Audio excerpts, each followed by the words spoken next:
domesticar a un tigre. El poder de una simple innovación quedó demostrado en el Campeonato del Mundo de 1995 que disputé contra el indio Viswanathan Anand. El torneo empezó muy ajustado con 8 tablas consecutivas.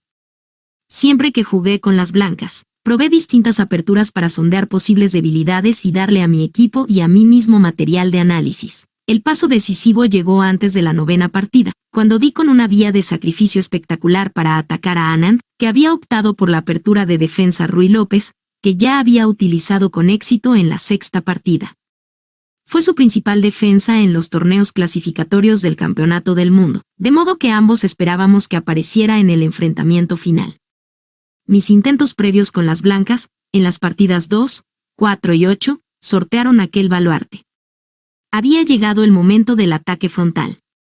Por supuesto, yo estaba muy excitado con aquel nuevo descubrimiento y no podía esperar a usarlo. El problema fue que en la 9ª partida yo jugaba con las negras, y no con las blancas. Estaba tan pendiente de la 10ª partida, que perdí la 9ª, y quedé en desventaja en la clasificación. Sin duda fue la primera vez que una novedad me explotaba en las narices, incluso antes de que la pusiera en práctica. En aquel momento, era doblemente importante que mi nueva idea funcionara bien en la siguiente partida.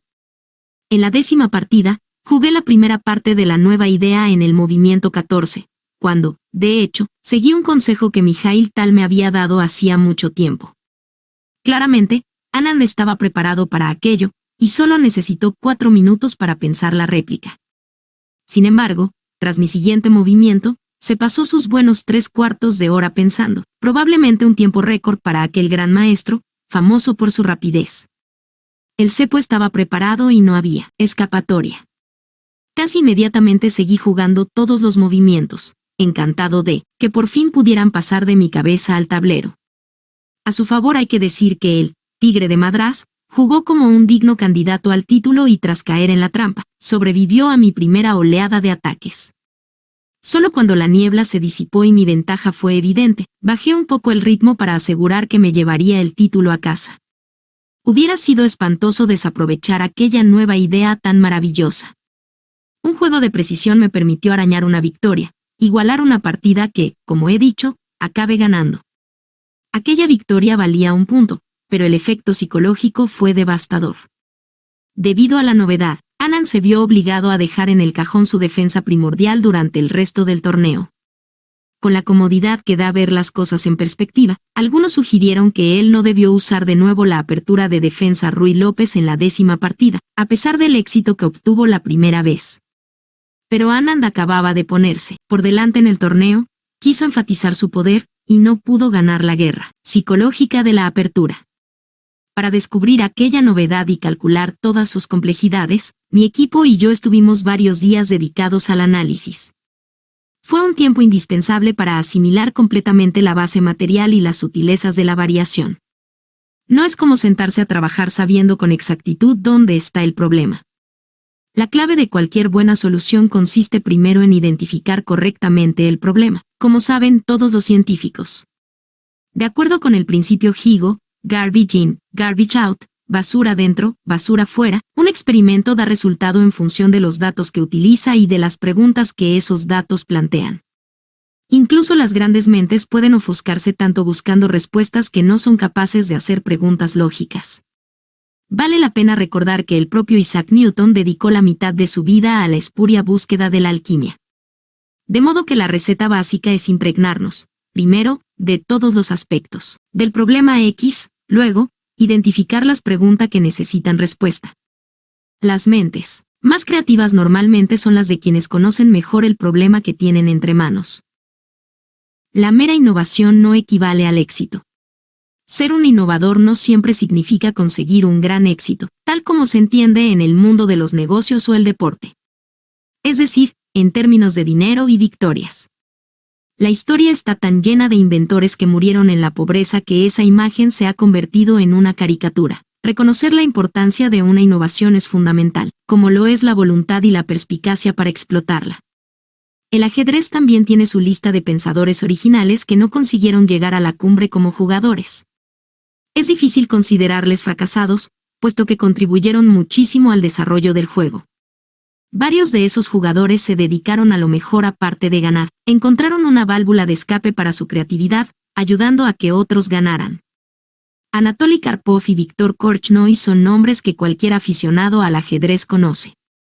Se batieron en 2 torneos mundiales consecutivos, 1978 y 1981, y, en ambos casos venció Karpov, el aspirante más joven. De hecho, ya se habían enfrentado en 1974, cuando Karpov le arrebató a Korchnoi el derecho a luchar por el título mundial frente a Bobby Fischer. Aquel enfrentamiento se convirtió retroactivamente en el campeonato del mundo de facto, cuando Fischer renunció al título sin jugar. Menos conocidos son los nombres de los preparadores que les ayudaron en esas partidas, enriqueciendo su juego con ideas para las aperturas. Jakub Miori fue uno de los asistentes de Korchnoi e Igor Zaitsev colaboró con Karpov.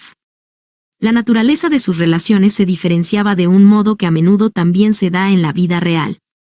Korchnoi era un jugador muy creativo, y rara vez trabajaba con la misma persona durante mucho tiempo.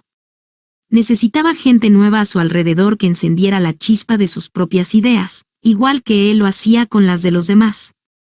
Por el contrario, Karpov cultivaba sus ideas con un grupo estable de colaboradores, que estuvieron con él durante su prolongada carrera.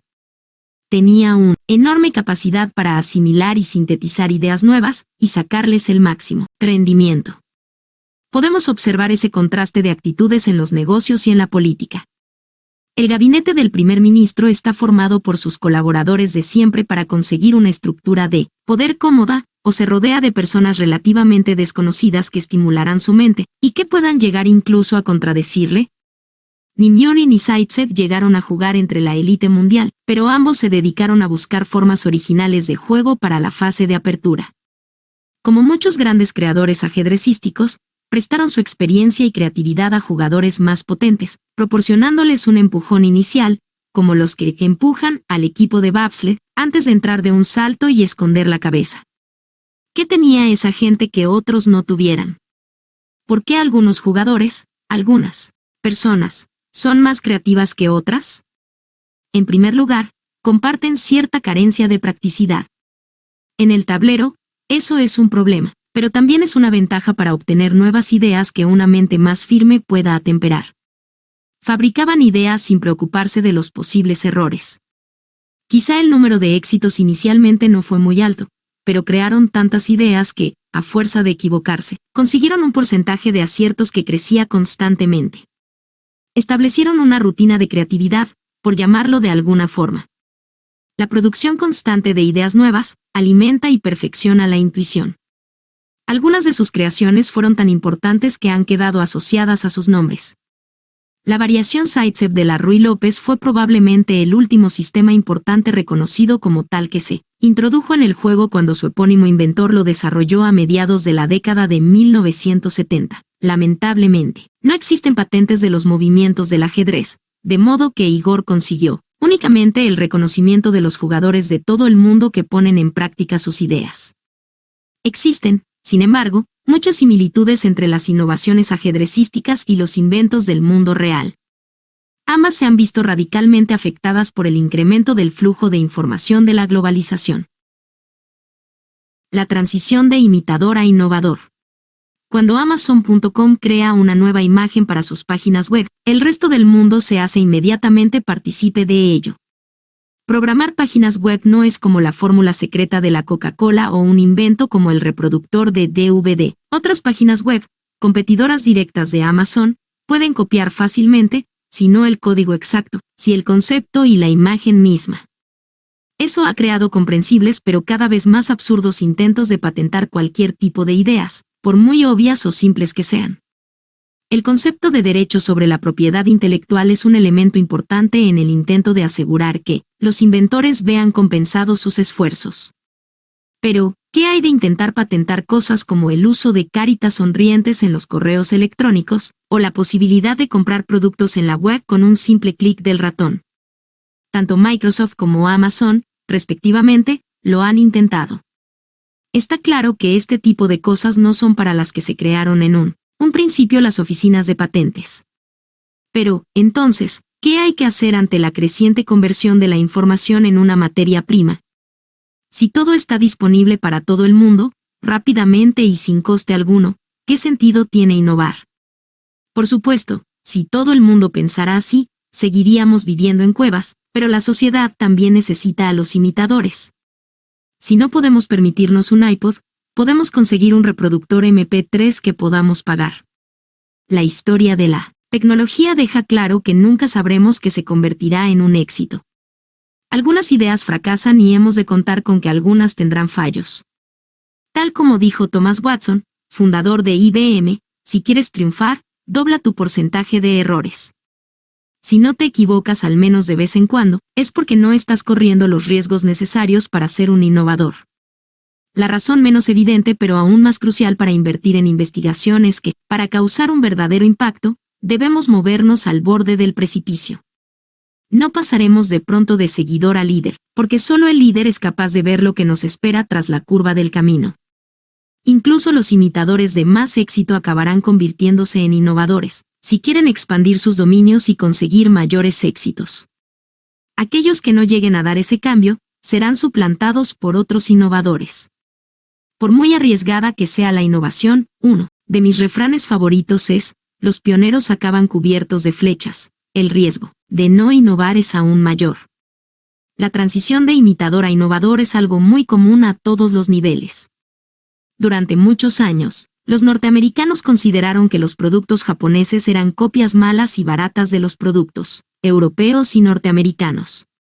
Made in Japan era sinónimo de baratija en todos los campos, desde las radios a los automóviles. La invasión del mercado con productos baratos e imitaciones provocó un cambio drástico en la industria de los artículos electrónicos. Las nuevas imágenes y la tecnología punta no eran tan importantes en el mercado de la televisión como unos costes de producción más bajos, que se traducían en un abaratamiento del precio de venta. Incapaces de adaptarse con la suficiente velocidad, la mayoría de los fabricantes norteamericanos abandonaron rápidamente el mercado o dejaron por completo el negocio en manos de las compañías japonesas. Los japoneses se vieron entonces frente a la necesidad de producir modelos de calidad y con la imagen renovada que deseaban los consumidores. Al poco tiempo, los imitadores pagaron a los japoneses con su propia medicina. Corea y Taiwán entraron rápidamente en el mercado de artículos de baja calidad, mientras que las compañías japonesas se gastaban el dinero en investigación y desarrollo. Los japoneses se vieron obligados a convertirse en innovadores. El único modo de sobrevivir es seguir escalando la pirámide. No podemos quedarnos en la base, donde la competencia es demasiado feroz. Siempre habrá recién llegados con ventajas que disputarán esa base. Igual que el principio de Darwin en la naturaleza, la innovación es prácticamente indispensable para la supervivencia.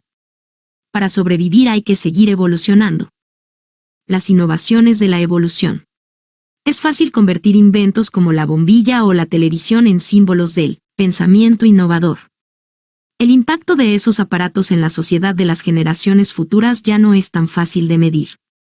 Las innovaciones más importantes son relevantes, en el sentido de que tienen un efecto en cadena sobre nuevas formas de vida y pensamiento. Ser consciente de esos efectos, de lo rápido que se producen y de la dirección que toman, es parte intrínseca de la condición de innovador. Somos pocos los que necesitamos la visión global de un director ejecutivo o de un primer ministro. Tampoco necesitamos estar al corriente de las últimas novedades, como los médicos. Lo cual no significa que no nos beneficie en el futuro estar al tanto de las tendencias que afectan a nuestras vidas. Por ejemplo, como padres necesitamos conocer las nuevas pautas y orientación de la educación. A menudo intentamos pasar con la menor información posible, en lugar de esforzarnos por averiguar más. ¿Qué sabemos de las últimas tendencias en las áreas que nos afectan, o que afectan a nuestro trabajo o a nuestra familia? Cuanta más información tengamos, más capaces seremos de encontrar caminos nuevos y mejores para aumentar nuestra calidad de vida. Todos tenemos un amigo que siempre tiene el último artilugio, el último invento tecnológico en el bolsillo y en la cocina, y que se renueva constantemente con los últimos modelos. Comamos lo que comamos, él siempre acaba de leer un nuevo estudio que prueba lo perjudicial que es, hasta que, al mes siguiente, otro estudio prueba lo contrario. Ese cómico personaje ilustra la escasa diferencia que a veces existe entre ser un innovador y limitarse simplemente a seguir las últimas y pasajeras tendencias de la moda. Comprarse el juguete de moda y creerse las últimas teorías no es lo mismo que reflexionar sobre el significado de las mismas. En otras palabras, las implicaciones de un invento son a menudo una medida más fiable de su valor que su propia utilidad. El viejo eslogan de Microsoft, un ordenador en todos los despachos y en todos los hogares, hoy, cuando es una verdad casi literal, suena a anticuado. No ha pasado mucho tiempo desde que muchos expertos en tecnología se mostraban escépticos sobre el futuro de los PC. En 1977, Ken Olsen, presidente de Digital Equipment Corporation, DEC, afirmó frente al público en la convención World Future Society: "No hay razón para que un particular tenga un ordenador en su casa". Esa afirmación se hizo el mismo año que Steve Jobs y Steve Wozniak pusieron a la venta el ordenador personal Apple II, que inició la revolución de los PC. Claramente, el presidente de DEC, y no solo él, erró al considerar las implicaciones de una tecnología en la que era un experto. Todos estamos rodeados de adaptaciones e innovaciones, aunque a menor escala. Por ejemplo, el ubicuo iPod. Cuando todo el mundo empezó a comprar reproductores MP3, un escaso grupo de gente se preguntó qué podía significar que un notable porcentaje de la población se paseara por todas partes con aquel aparatito a cuestas. En lugar de usarlos únicamente para escuchar música, se creó un nuevo sistema de distribución de la información, la transmisión por iPod,